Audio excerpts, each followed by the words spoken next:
Hello, j'ai une question pour vous. Si jamais vous êtes agressé ou escroqué, je suis sûr que vous saurez comment faire pour que l'affaire arrive devant un tribunal.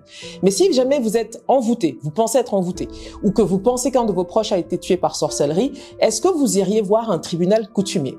Pourquoi je vous pose la question? Je vous donne plus de détails tout de suite. La chaîne TV5 Monde m'a demandé de faire une sélection sur sa plateforme TV5 Monde Plus et de sélectionner en fait mes contenus favoris. J'ai donc pris le temps de parcourir l'application et je vais partager avec vous mes coups de cœur. Alors, un de mes premiers coups de cœur, c'est Ordali, le tribunal de l'invisible. C'est un documentaire qui se passe à Brazzaville. Il date de 2022 et il a été réalisé par Korto Vaclav et Adrien Levapeur. Alors, de quoi parle ce documentaire?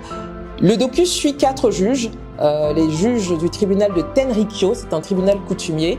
Et ces juges sont assez particuliers parce que leur travail est littéralement d'aider des familles qui sont déchirées par des accusations de magie noire et de sorcellerie. Donc les accusations et les motifs de plainte dans ce tribunal sont quand même assez incroyables. Ça va de assassinat par sorcellerie à vol de totem par exemple. Donc la première chose que je peux dire, c'est que si vous voulez le regarder, ce documentaire, faites-le avec l'esprit très ouvert parce que même si vous n'y croyez pas, une chose est sûre, les gens dans ce documentaire croient fermement à la sorcellerie.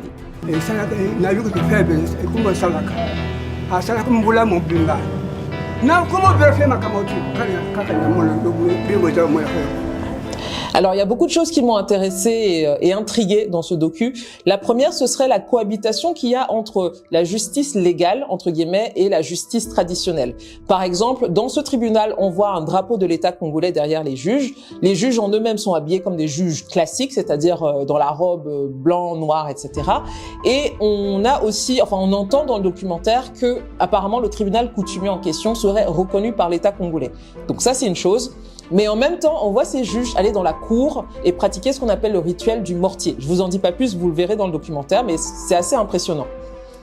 Autre curiosité dans ce documentaire, et il y en a beaucoup, comme vous le savez, dans les enquêtes classiques en général, on envoie les effets personnels de la victime ou du coupable chez des experts scientifiques. Au tribunal coutumier de Tenrikyo, en fait, on envoie les effets personnels de l'accusé chez des médiums et des voyants pour que eux déterminent en fait s'il y a culpabilité ou pas. Alors est-ce que c'est fiable? Encore une fois, je vous laisse en juger une fois que vous aurez regardé le documentaire. En fait, ce tribunal, quelque part, il est surtout là pour réconcilier des familles. On voit d'ailleurs des scènes de bagarre au tribunal entre deux camps de la même famille, donc c'est assez poignant à regarder. Ils sont aussi là pour réconcilier des amitiés qui sont brisées, mais dans le fond, encore une fois, est-ce que leur jugement, est-ce que leur verdict est fiable? Ça fait quand même se poser beaucoup de questions. Il y a par exemple ce chef de famille, à un moment donné, qui lui est accusé d'avoir tué plusieurs membres de sa famille et qui vient s'en défendre, qui dit qu'il n'est pas coupable, mais à travers un rituel traditionnel, apparemment, on décide qu'il l'est. Il n'y a pas d'avocat. Donc finalement, les décisions des juges sont un peu sans appel.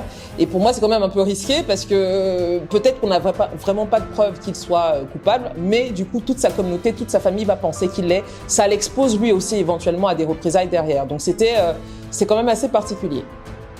Et puis, il y a un autre cas qui m'a vraiment marqué. On le voit un peu à la fin du documentaire. C'est le cas d'un homme qui est venu au tribunal parce qu'il accuse un sorcier de lui avoir volé le totem de sa famille. Le totem en question s'appelle Raissa, c'est une sirène, une mamiwata, on l'entend comme ça dans le documentaire, et apparemment c'est une sirène que l'on se transmet de père en fils dans la famille de ce monsieur.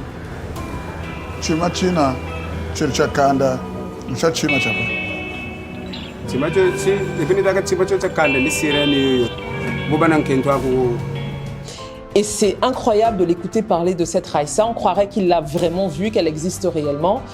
Il en est littéralement amoureux. Il s'est même tatoué la sirène sur le corps. Donc c'est assez fantastique. On le voit aussi aller à un moment donné dans le fleuve Congo, justement, faire un rituel pour essayer de retrouver sa sirène. Donc c'était vraiment un moment que j'ai trouvé très très beau. Aussi très surréaliste, je préfère le dire. Donc voilà, je m'arrête là avant de trop en dire, mais je vous recommande vraiment de regarder ce documentaire.